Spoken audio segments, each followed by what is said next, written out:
This meeting might be a little bit harder for me than perhaps it is for you, but let's try to take a look at the question of how we can keep on waiting, how we can keep on carrying on in a world that seems very broken. And that's what we seem to be called upon to somehow hang in there and wait or anticipate, hope, pray, but it doesn't feel as though there's a plan for how to do that. It always feels as though we're just adding another day of waiting or another day of hoping. And clearly, that's not leading us to a good place. It leads to frustration, and worse, it leads to a sense of getting old. Like I've waited and anticipated so long. For some, it's decades. For some, we have more of a sense of a national sense. They've been waiting for 2,000 years. So that's a real sense of al tashlichenu le'ez zikna. Like, don't cast us aside. We're getting old in this waiting. And I think it's important to know that you can't wait for something. That doesn't work. You have to be doing something meaningful all the time. If your life feels meaningful, then you will both stay young and you will be able to anticipate the arrival of our redemption. But if you don't have meaning in your life, it's not going to work. And meaning doesn't just imply that you have a reason to live, although that's good, but you need to have a reason to exist. And you need to have a sense of mission and purpose that is not just a sometimes mission. Let's break this down a little bit more carefully. The Mesilas Yesharim says that the opening of a person's development and growth is sheyizbarer v'yisames etzel ha'adam machovaso be'olamo. It should be clarified and made true for a person what it is that he is obligated, why he's here in the world. Now, why didn't he just say that the opening is to know why you're here? Why wasn't knowing the story? Why does it have to be clarified and brought home, made true? The answer is because if I don't really feel it to be my mission 24/7, then it won't energize me. It won't refresh me. Life will become stale. It becomes old. The only way to energize and activate our lives is by having a mission that feels fresh all the time. It doesn't just feel like, okay, I have a list of to-dos and I did them. And every once in a while, I find something to be meaningful, but that won't carry us because there's a lot of gaps between the meaningful moments. And so a meaningful existence has to be one that captivates us.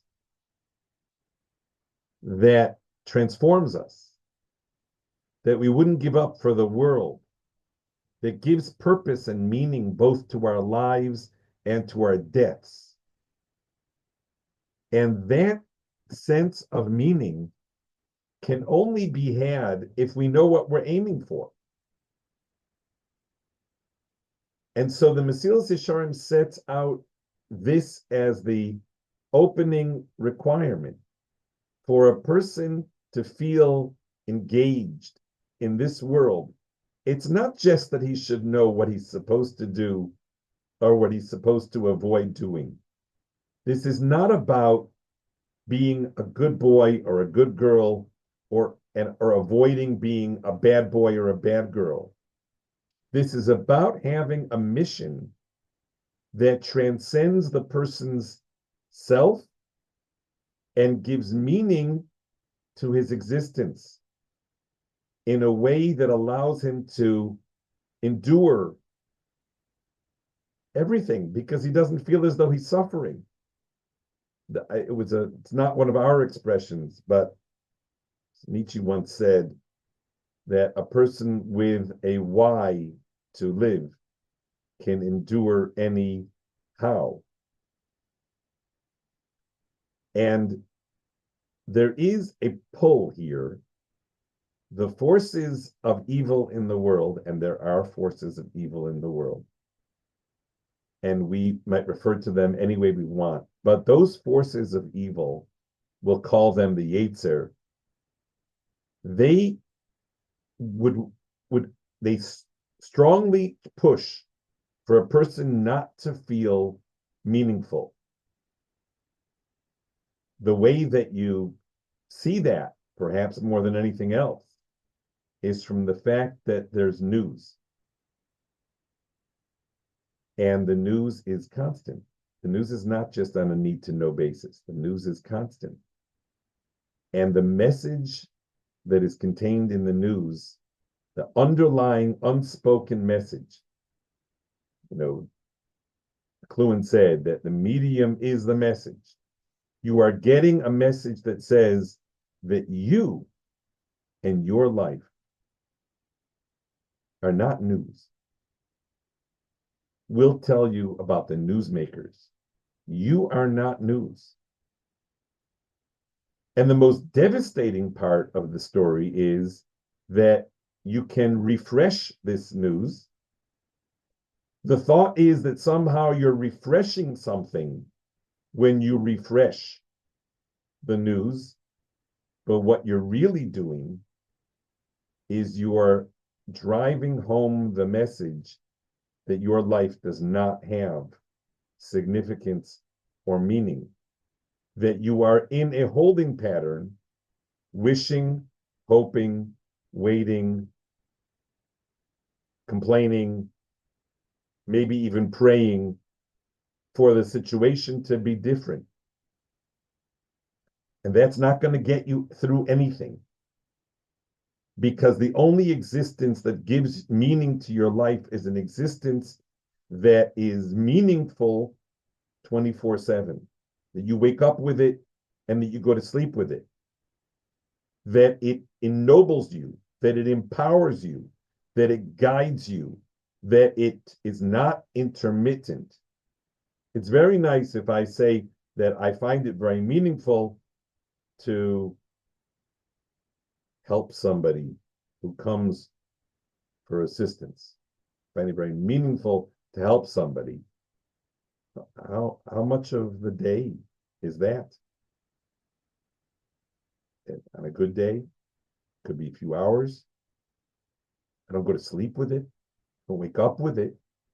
It's good. It's nice. It's important. I think it's part of my calling.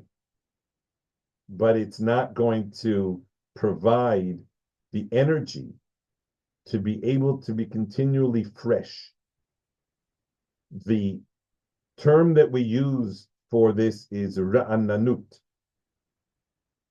Od inuvun b'seva dishinim v'ra'ananim yihiyu. They'll be fresh. How will they be fresh? Because they have a sense of mission. And so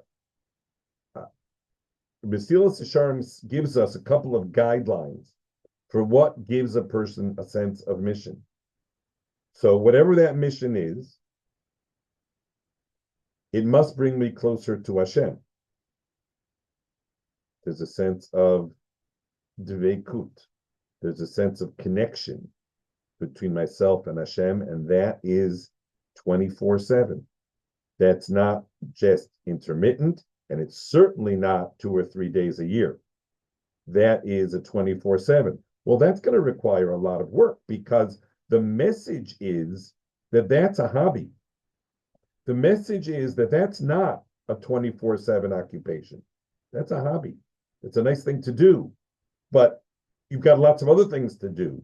The answer is no, you don't, because everything else is subsumed under that. It also is that the mission brings kavod shamayim. Hakol lichvodi berativ. Everything was created for kavod shamayim.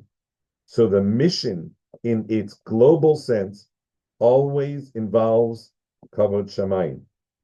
And really part of those same items is that whatever it is, I'm going to be able to take some of it with me home to where my neshama came from. It's going to help me eternally. As the Chafetz Chaim said, such a sweet little mashal, Chafetz Chaim said, look at a wagon driver, I guess, taxi driver. No matter how long the trip is, if you don't pay him something above his expenses, such that he can take that home with him, it isn't worth it. Even if it's a huge trip and he gets a lot of money for his expenses, but if all he got was his expenses and he didn't take anything home, it wasn't worth anything. Imagine someone who takes this long trip from a place, a celestial place of souls, of closeness to Hashem, takes this long trip to this world and makes lots and lots and lots of money and toils and struggles and makes a fortune, but he can't take any of it back with him. Even the wagon driver wouldn't do that. No matter how much he makes, if he can't take it back with him to where he came from, then what's the point? That's the muscle that the Chafetz Chaim uses, that whatever your mission is, you should feel as though you are storing up assets. And I'm not just talking about reward. I'm talking about spiritual assets, that you're storing up spiritual assets that you will need eternally. Now, these are big thoughts. These are things that a person needs to find time to think about, to consider. Why am I here? What is the meaning of my existence? What does it mean to be closer to Hashem on a full-time, 24/7 basis? And mind you, that's only the first step of the process. So the first step of the process is to outline the mission. But as every teacher knows, if you give a task to your students, the next thing you need to tell them is how they're going to accomplish that task. If you tell them that they're going to have to do the following problems, they're all going to be sitting and waiting for what the Johnsons in Minnesota used to refer to as the moment. There's a moment where I have clarity in what the mission is, but I then need to ask, how am I going to do that? How am I going to move forward? So that's also going to require thought, contemplation, consideration, because that's very personal. That is not a universal. What we've spoken about the mission has a certain universal quality to it. The basic elements of a mission that bring a person closer to Hashem, that allows a person to be part of Kavod Shamayim, that that the person can take with him as an eternal asset of advancing his closeness to Hashem, that's quite general.